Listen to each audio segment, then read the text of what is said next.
Bakit kapit mo pa sila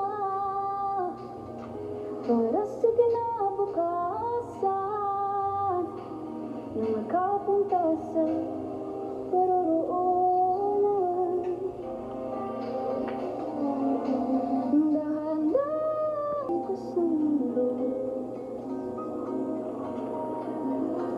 bigang-bigang sa mga problemang di masolusyonan agad.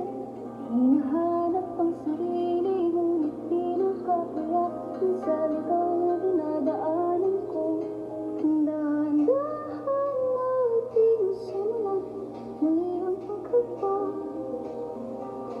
upang makita ang aking kagandahan. Dahan-dahan iangat para na ang konsumisyon. Grabe silang husga, bakit kapit mo pa sila para sa kinabukasan na makapunta sa paroroonan?